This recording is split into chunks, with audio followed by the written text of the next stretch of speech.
Hi guys, welcome to my channel health fitness and homoeopathy में आपका बहुत बहुत स्वागत है। आज मैं बहुत ही इंटरेस्टिंग टॉपिक के साथ आई हूँ, ऑटिज्म। ऑटिस्टिक स्पेक्ट्रम डिसऑर्डर भी इसको कहते हैं। इसकी क्या सिम्टम्स हैं, क्या कॉज है, इसके अर्ली इंटरवेंशन हम क्या कर सकते हैं, इसका मैनेजमेंट क्या कर सकते हैं, ये सारी जानकारी इस वीडियो के माध्यम से आपको मिलेगी। इसलिए एंड तक जुड़े रहें।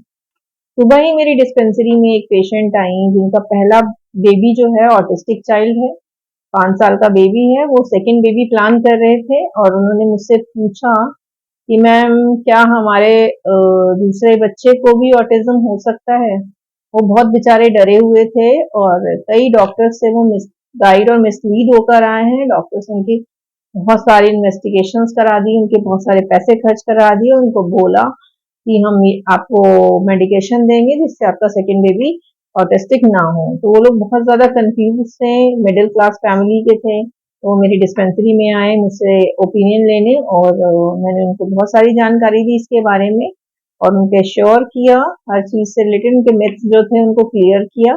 और मुझे लगा कि ऐसे बहुत सारे पेरेंट्स हैं जिनका बेबी ऑटिस्टिक है और वो चाहते हैं सेकंड बेबी प्लान करना। तो उनके मन में डर है कि कहीं हमारा सेकंड बेबी को भी प्रॉब्लम ना हो और इसलिए वो बहुत सारे डॉक्टर्स के थ्रू मिसगाइड हो जाते हैं। तो इस वीडियो के माध्यम से मैं उन सभी पेरेंट्स के लिए जानकारी दूंगी, उन्हें क्या करना चाहिए, क्या हो सकता है, क्या आगे आपको स्टेप लेना चाहिए। तो अगर मेरी वीडियो आपको इन्फॉर्मेटिव लगे तो मेरी चैनल के साथ जुड़े रहें, वीडियो को एंड तक देखें और मेरे चैनल को सब्सक्राइब करें और ज़्यादा से ज़्यादा शेयर करें। तो आइए शुरू करते हैं एएसडी के बारे में। एएसडी क्या है? एएसडी का मतलब होता है ऑटिस्टिक स्पेक्ट्रम डिसऑर्डर। इसको आम भाषा में ऑटिज्म भी बोला जाता है। इसको स्पेक्ट्रम डिसऑर्डर इसलिए बोला जाता है क्योंकि इसके सिम्टम्स वेरी करते हैं। एक जैसे सिम्टम्स और साइन हर पेशेंट में नहीं होते हैं, अलग अलग तरीके के सिम्टम्स हैं, अलग अलग इसकी सिवियरिटी है, इसलिए इसको ब्रॉड स्पेक्ट्रम में इसको स्पेक्ट्रम डिसऑर्डर बोला गया है। और बेसिक इसमें सिम्टम्स क्या होते हैं? डिसऑर्डर, बिहेवियर डिसऑर्डर इसमें हो जाता है, डेवलपमेंटल डिसऑर्डर हो जाता है, communication skill, social interaction lack होता है इसमें बच्चों का, और बिहेवियर चेंजेस भी होते हैं। और रिपीटेटिव बिहेवियर हो सकता है, एक ही चीज को बार बार रिपीट करना, या डिफिकल्ट होता है सोशली इंटरेक्ट करना, कम्युनिकेशन करना। आप बच्चों को आपस में, छोटे छोटे बच्चे होते हैं वो आपस में एक दूसरे के फ्रेंड्स नहीं बना पाते। ऑटिस्टिक साइड जो होता है उसकी एक अपनी ही दुनिया होती है, वो अपनी दुनिया में ही रहता है, बिहेवियर में ही सिर्फ चेंजेस आते हैं, अदरवाइज वो बच्चा नॉर्मल भी हो सकता है अगर उसको हम प्रॉपर ट्रीटमेंट और प्रॉपर जो थेरेपीज होती हैं उनको किया जाए तो उनको हम एक बहुत अच्छी लाइफ भी दे सकते हैं। तो इसके लिए ये जानना बहुत ज़रूरी है कि इसके कॉज क्या है, अर्ली सिम्टम्स क्या हैं, अकॉर्डिंगली इसको ट्रीट कर सकते हैं। तो इसके कॉज में आते हैं। कॉज इसका जेनेटिक कॉज भी हो सकता है। जेनेटिक कॉज में अगर प्रीवियस फैमिली हिस्ट्री हो तो ये हो सकता है, या म्यूटेशन ऑफ जीन्स की वजह से ये हो जाता है, या फ्रेजाइल एक्स क्रोमोसोम हो फैमिली हिस्ट्री में तो ये कंडीशन आती है।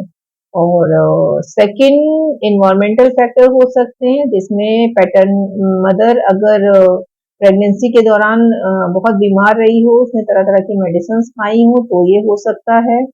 एडवांस पेरेंटल एज, यानी कि अगर लेट एज में प्रेगनेंसी हुई हो, किसी के बच्चे बहुत लेट एज में हुए हों तो उन बच्चों में ये चांसेस हो सकता है होने का। और कॉम्प्लिकेशन इन प्रेगनेंसी, प्रेगनेंसी में किसी तरह की कॉम्प्लिकेशन हो तो ये प्रॉब्लम हो सकती है। न्यूरोलॉजिकल फैक्टर हो सकता है, कोई भी न्यूरोलॉजिकल डिसऑर्डर की वजह से हो सकता है, या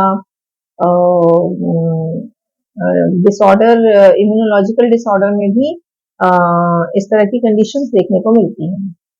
सिम्टम्स की बात करें तो सोशल कम्युनिकेशन और इंटरेक्शन के सिम्टम्स इसमें आते हैं। अर्ली एज में बच्चा जो होता है, बहुत अर्ली एज में जेस्चर्स को पहचान नहीं पाता है, स्माइल नहीं करता है, इन्वायरमेंटल के हिसाब से वो अडेप्टेशन नहीं कर पाता है, डिलेड स्पीच होती है, तो वॉकिंग होती है बच्चों की, जो छोटे बच्चे होते हैं चलना सीखते हैं, वो पैर पे नहीं अपने फुट पे ना चल के कुछ टोज पे चलते हैं, ये एक अर्ली साइन हो सकता है। हैंड फ्लैपिंग होती है, जो बच्चे ऑटिस्टिक होते हैं उनका हैंड फ्लैपिंग बिहेवियर होता है, वो हर बात पे ओवर एक्साइटेड होंगे या किसी चीज को उन्हें अपनी बात मनवानी होगी तो फ्लैपिंग ऑफ हैंड वो बहुत फ्रीक्वेंटली करेंगे। रिपीटेटिव बिहेवियर होता है, एक ही चीज को बार बार रिपीट करते हैं, बार बार एक ही बात को मतलब एक ही चीज को रिपीट करेंगे। अगर वो बच्चा बोलना भी सीखता है इन लेट एज यानी 3-4 years पे, तो वो एक ही वर्ड को बार बार बोलेगा। मैंने अपने क्लिनिकल प्रैक्टिस में बहुत सारे ऑटिस्टिक चिल्ड्रन देखे हैं और सबके सिम्टम्स अलग अलग होते हैं। एक 5 साल का बच्चा था जिसको बोलना आता था, वो प्रॉपर बोल लेता था, लेकिन वो एक ही बात को बार बार रिपीट करता था। जैसे मेरे पास वो दवा लेने आया, 5 साल का बच्चा, डॉक्टर, ये डॉक्टर है, ये डॉक्टर है, मुझे दवाई देंगी, मुझे दवाई देंगी, खांसी है, खांसी है, इस तरह की बातों को कई कई बार रिपीट करता था। और वो और कुछ बच्चे ऐसे होते हैं वो अपनी ही दुनिया में होते हैं, उनको कोई मतलब नहीं है कि आप किसके पास बैठे हो, आपसे कोई इंटरेक्ट कर रहा है, उनको उनसे मतलब ही नहीं होता। वो बातें बोलेंगे लेकिन अपनी ही दुनिया की बातें बोलेंगे जो उनके मन में आएगी। कुछ बच्चे जो होते हैं ओवर एक्साइटेड हो जाते हैं, जंपिंग ज्यादा करेंगे, रिपीटेटिव बिहेवियर्स करेंगे और क्या नाम है, इन्हीं चीजों से हम पहचान सकते हैं कि बच्चा जो है ऑटिस्टिक है।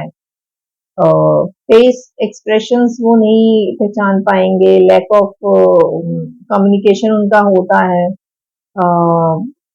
और जैसे 2 बच्चे 3 बच्चे आपस में बैठे हैं तो वो बच्चा जो होता है आपस में कम्युनिकेट नहीं कर पाता, कॉन्वर्सेशंस को कंटिन्यू नहीं कर पाता। तो इन सब चीजों से अर्ली स्टेज में पहचाना जा सकता है कि बच्चा ऑटिस्टिक है।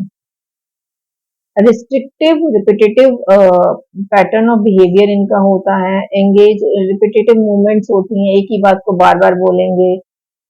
फ्लैपिंग ऑफ हैंड्स मैंने आपको बता दिया। बेसिकली यही सिम्टम्स होते हैं इसमें, ज्यादातर बच्चे ही डॉक्टर्स पहचान जाते हैं, उनके बिहेवियर से पेरेंट्स भी पहचान जाते हैं, क्योंकि इनका जो बिहेवियर होता है वो डिलेड होता है, उनके माइलस्टोन्स डिलेड होते हैं, delay in walking, delay in talking, talking भी डिलेड हो जाती है, स्पीच वगैरह बहुत बच्चों की स्लो होती है। और अपनी बात कोई मनवानी है तो वो कुछ जेस्चर से अपनी बात को मनवाने की कोशिश करते हैं। ऑब्सेसिव भी होते हैं कुछ बच्चे, एग्रेसिव हो जाते हैं, एग्रेसिव उनकी बात को नहीं माना गया तो वो एग्रेशन करेंगे, तोड़ फोड़ करेंगे, चीजों को फेंकेंगे।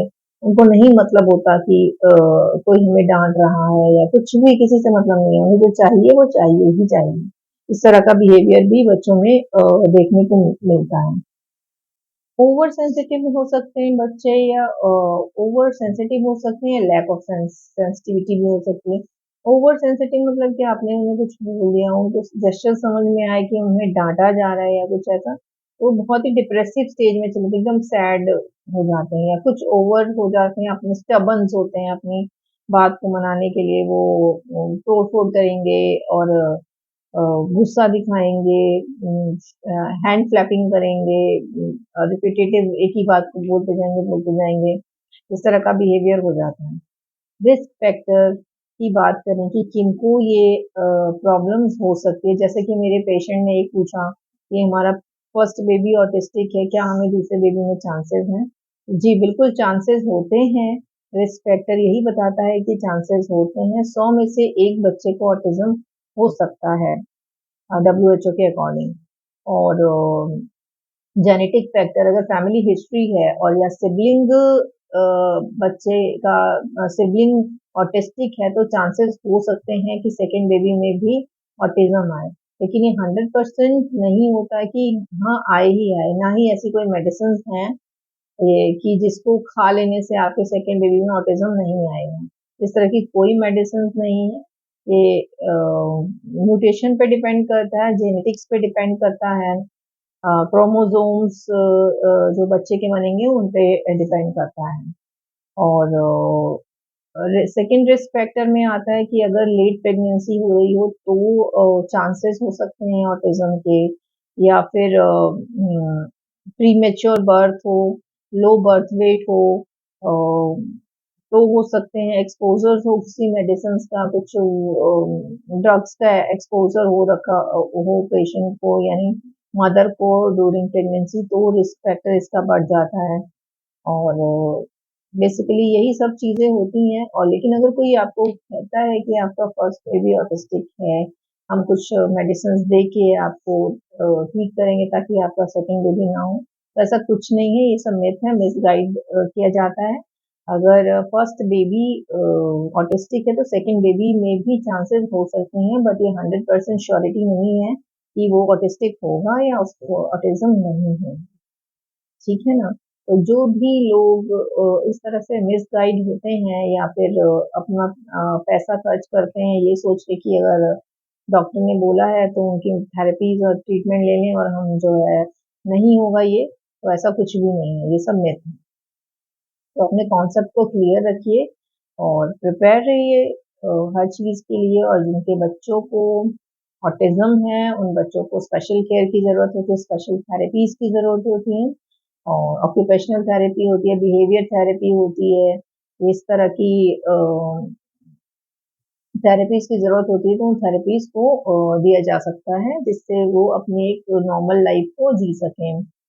और इन्वेस्टिगेशंस की बात करें तो बेसिकली डेवलपमेंटल स्क्रीनिंग करके या साइकोलॉजिस्ट होते हैं, साइकेट्रिस्ट होते हैं, पीडियाट्रिशियंस होते हैं, वो कुछ बिहेवियर टेस्ट करके बच्चों के बिहेवियर को देख के वो पता लगा लेते हैं कि बच्चा ऑटिज्म है उसमें या नहीं है। पेरेंट्स के इंटरव्यू करके उसके माइलस्टोन को जानकर उसका बिहेवियर जान के बच्चे का उसको ऑब्जर्व करके ऑब्जर्वेशन में रख के ये चीज़ें पता लगाई जा सकती हैं। या फिर कॉग्निटिव एबिलिटी चेक करके उसकी अडेप्टिव एबिलिटी चेक करके एक्सप्रेसिव है या नहीं है, ये सब चीज़ें देख के पता लगाया जा सकता है कि उसको ऑटिज्म है या नहीं। मेडिकल ट्रीटमेंट की बात करें तो इसमें basically behaviour therapy, occupational therapy और जो सिम्टम्स बच्चे के होते हैं, बच्चे टू बच्चा ये वेरी करता है कि इसको किस तरह का ट्रीटमेंट देना चाहिए। बेसिकली सिम्टोमेटिक ट्रीटमेंट हम दे सकते हैं। होम्योपैथी में बात करें तो होम्योपैथी में हम ये नहीं कह सकते कि हम ऑटिज्म को ठीक कर सकते हैं, लेकिन हाँ होम्योपैथी के हिसाब से सिम्टोमेटिक ट्रीटमेंट किया जा सकता है। बच्चे का बिहेवियर कैसा है, एग्रेसिव है, हाइपर है, तो हाइपर एक्टिविटी डिसऑर्डर भी बच्चे में हो सकता है, तो हाइपर है, एग्रेसिव है तो उसके एग्रेशन को कम करने के लिए सिम्टोमेटिक ट्रीटमेंट हम दे सकते हैं। डिलेड माइलस्टोन है तो डिलेड माइलस्टोन की मेडिसिन हैं वो हम दे सकते हैं। वेल्केरिया का हो गई, बराइटा का हो गई, एनाकार्डियम है, सिना है, मेडोराइनम है, इस तरह की हम अश्वगंधा वगैरह मेडिसिन हैं। और ये ट्यूबरकुलाइनम है, इस तरह की मेडिसिन हम दे सकते हैं। लेकिन कैलकेरिया का बहुत अच्छी मेडिसिन है वो दी जा सकती है। सिम्टोमेटिक ट्रीटमेंट बच्चे को साथ साथ में दिया जा सकता है, जैसे कि उसको कॉन्स्टिपेशन है, भूख में कुछ डिस्टर्ब है, नहीं खा पा रहा है, समझ नहीं पा रहा है, समझा नहीं पा रहा है, तो जो उसके डिलेड माइलस्टोन है बेसिकली उसको हम मेडिसिन से ठीक कर सकते हैं। प्लस उसको अगर बिहेवियर के अकॉर्डिंग हम मेडिसिन जो होती हैं, जो हमारे सिम्टोमेटिक ट्रीटमेंट, होम्योपैथी में बेसिकली सिम्टोमेटिक ट्रीटमेंट होता है, कोई भी हम डिजीज को लेके ट्रीटमेंट नहीं करते हैं। तो इसी तरीके से ऑटिज्म के केसेस में बच्चे के सिम्टम्स के अकॉर्डिंग जो मेडिसिन उसकी कॉन्स्टिट्यूशनल बन सकती है वो मेडिसिन देके कुछ हद तक उसको इम्प्रूवमेंट किया जा सकता है। और अपनी क्लिनिकल प्रैक्टिस में भी हमने बच्चों को कॉन्स्टिट्यूशन मेडिसिन देके उनको इम्प्रूवमेंट किया है, जिससे कि वो एक नॉर्मल लाइफस्टाइल जीने के लिए कैपेबल हो सके। Plus occupational therapy, behaviour therapy बहुत ज़रूरी है, वो लेना बच्चे को देना चाहिए। स्कूल में स्पेशल थेरेपीज चलती हैं, स्पेशल एजुकेशन सिस्टम होता है बच्चों का, उसके अकॉर्डिंग उनको पढ़ाया जा सकता है। आर्टिस्टिक चीज़ें इनको डेवलप की जा सकती है, आर्टिस्टिक स्किल्स अगर बच्चे में है तो उसको डेवलप किया जाता है, कलर वगैरह से इनको थेरेपीज होती हैं वो की जा सकती हैं। तो इस तरीके से ऑटिज्म को मैनेज किया जा सकता है। प्लस बच्चे को डाइट वगैरह तो हमें एज यूजुअल अच्छी देनी चाहिए, कोई भी डेफिशिएंसी हो आयरन वाइटामिन की या किसी अदर न्यूट्रिशन की तो न्यूट्रिशन सप्लीमेंट्स भी देना चाहिए साथ साथ में। और घर का माहौल बहुत अच्छा होना बहुत ज़रूरी है। जो बच्चों का केयर टेकर है ऑटिस्टिक चाइल्ड का, उसको बहुत ही पेशेंस के साथ डील करना आना चाहिए। उनकी भी थेरेपी और टाइम टू टाइम काउंसलिंग होनी बहुत ज़रूरी है, सो दैट कि वो बच्चे को अच्छे से डील कर सकें, उनके साथ मिसबिहेव नहीं करें, या बच्चों के साथ कोई मिसबिहेवियर होता है तो उसको ध्यान दें कि बच्चे के साथ में किसी तरीके का कोई मिसबिहेवियर ना हो। उसके सराउंडिंग में एटमॉस्फेयर जो वो अच्छा होना चाहिए, लोग जो है उसके साथ में अच्छा बिहेव करने चाहिए, उसको समझने की ज़रूरत है होती है, क्योंकि ये बच्चे बिल्कुल एबनॉर्मल नहीं होते हैं, ये नॉर्मल ही होते हैं, बस इनकी एक अलग ही दुनिया होती है। हमारी नॉर्मल दुनिया से इनकी दुनिया अलग है, तो उनको उसी के अकॉर्डिंग समझना बहुत ज़रूरी है और उनको उनके इंटरेस्ट के अकॉर्डिंग उनको आगे बढ़ाना चाहिए, और जो भी थेरेपीज़ वगैरह हैं, वो सब उनको देते रहना चाहिए। प्यार और दुलार से इसको मैनेज किया जा सकता है, प्लस कुछ मेडिसिन से जो मैंने आपको बताई हैं वो आप दे सकते हैं।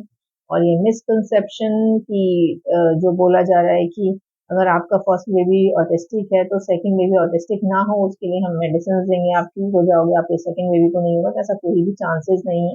बच्चा जेनेटिक डिसऑर्डर कोई बच्चे में होता है या एबनॉर्मेलिटी होती है तो प्रेगनेंसी के दौरान जब उसके बॉडी पार्ट्स डेवलप होते हैं, लेवल 2 अल्ट्रासाउंड में ही पता चल सकता है कि उसको कोई फिजिकल एबनॉर्मेलिटी है या नहीं है, ब्रेन डेवलप हो रहा है या नहीं है, ये चीज़ें तभी पता चल सकती हैं, उससे पहले नहीं पता चल सकती हैं।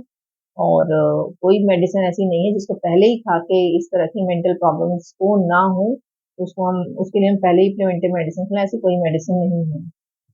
और बच्चा पैदा होता है उसके बाद ही जो उसके बिहेवियर चेंज हो जाते हैं तभी पता चल सकता है कि ऑटिज्म है इसको या नहीं है।